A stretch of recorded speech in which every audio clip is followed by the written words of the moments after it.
Isang mapagpalang araw po sa ating lahat.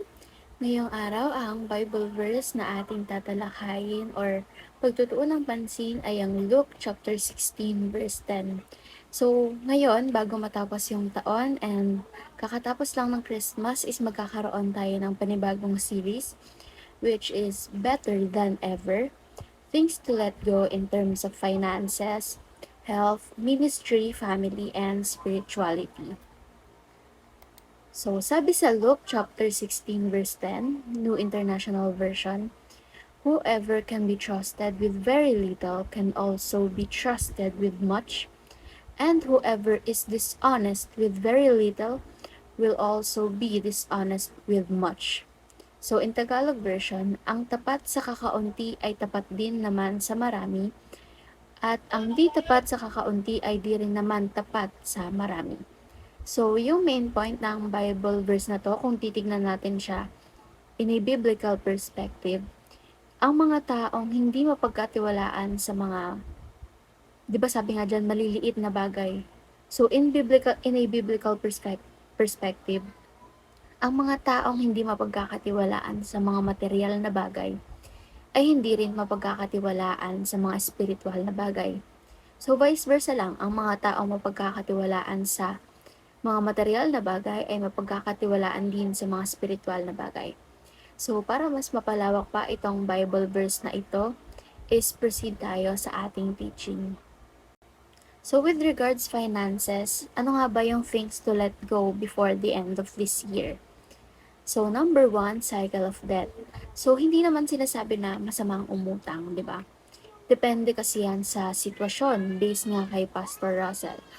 Kung nagkakaroon ka ng utang because of business and alam mo naman yung nagiging takbo and alam mo na may tamang dahilan kung bakit ka umutang and alam mo na nababayaran mo.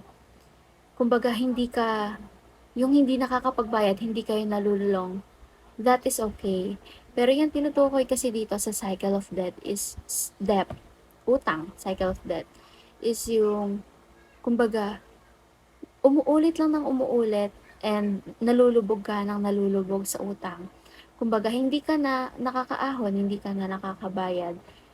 And isa nga yan sa mga sinasabi na hindi ka mapagkakatiwalaan sa maliit na bagay or sa spiritual na bagay kasi nga lumulubog ka na sa utang, 'di ba? Hindi mo na may ahon yung sarili mo. Hindi mo na may ahon yung business mo or yung kung ano mang dahilan kung bakit ka nangutang. So dapat i-let go natin yung mga unnecessary debt, 'di ba? Yung mga hindi naman kailangan, hindi necessary. So kapag hindi kailangan, wag tayo umutang, period.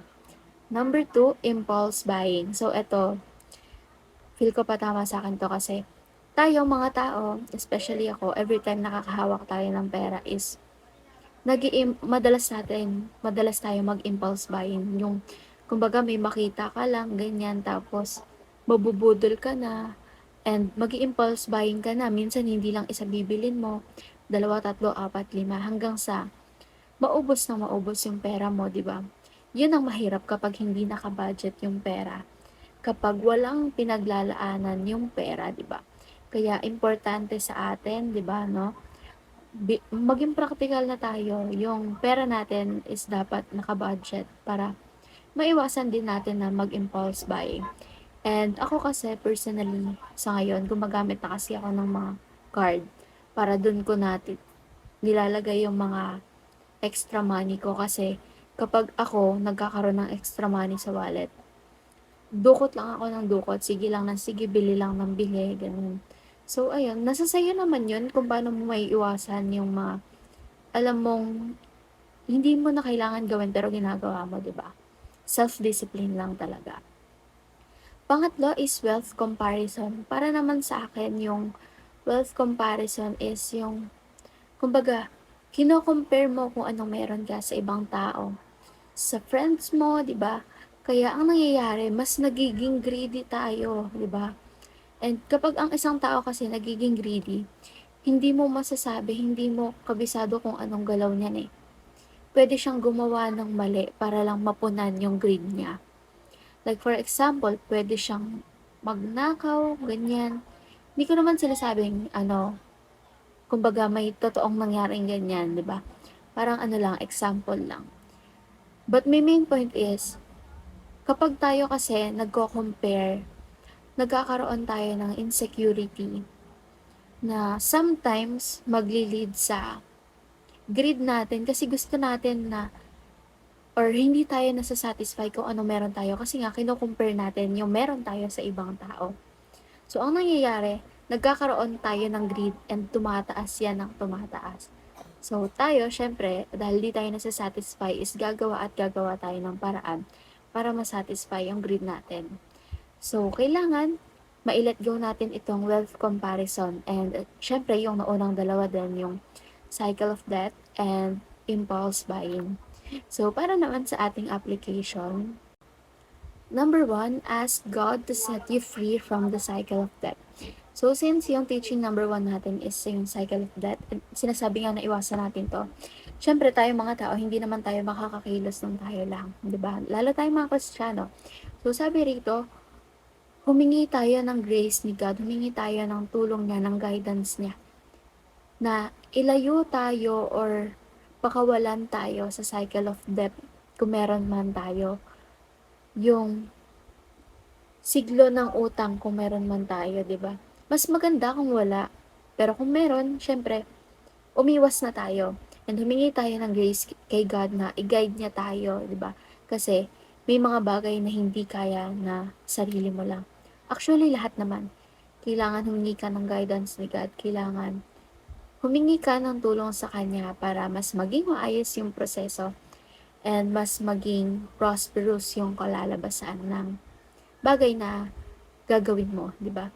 Number 2, create a budget and stick to it. So, gaya nga nasabi ko kanina, para maiwasan natin yung unnecessary na pagwaldas ng pera or impulse buying is mag-create tayo ng budget, mag-budget tayo. So, ako, ganyan. Hindi natatapos yung araw na hindi ako nagbibilang ng pera, na hindi ako nagbabudget ng pera. Especially sa school namin kasi may school funds akong hinahawakan. And hindi kasi ako sanay na laging nasa isang lagayan lang yung pera ko. So, napakarami kong wallet sa bahay. Pero hindi ko yan lahat dinadala. Ang dinadala ko lang is yung personal wallet ko. Tapos lahat ng pera ko is nakaseparate yan. Bawat sulok ng wallet ko, meron yang nakalagay and may label din yan. So, kung ano yung hindi ko personal money is hindi ko siya pwedeng galawin. So, ayun, ano lang, self-discipline lang. Siyempre, kahit naman mag-create ka ng budget kung wala kang self-discipline is wala rin mangyayari, 'di ba? Like, andun yung budget mo, nakapag-budget ka pero magagamit mo pa rin yung pera. Gagamitin at gagamitin mo pa rin yung pera kung wala kang self-discipline. So, kailangan mag-create ka ng budget and pairalin mo yung self-discipline mo para hindi mo magamit yung pera. Kasi nga sabi dito create a budget and stick to it, di ba? So, para mapanindigan mo kung ano yung ginagawa mo, kung ano yung ginagol mo. And number 3, manage God's money well. So, yung pera natin is hindi naman sa atin yan. Yung pera na hawak natin, hindi sa atin yan. Sabi nga, lahat ng bagay dito sa mundo is kay God. Siya ang gumawa, so siya yung may-ari. Kumbaga, instrumento lang tayo para magamit yan, mapalago lahat ng kinreate niya, di ba? So, kailangan i-manage natin yung mga pera natin na binigay ni Lord sa atin, pinagkaloob niya sa atin para mabuhay tayo or makasurvive tayo. Iwasan natin na iwaldas ito sa mga bagay na hindi naman kailangan, no?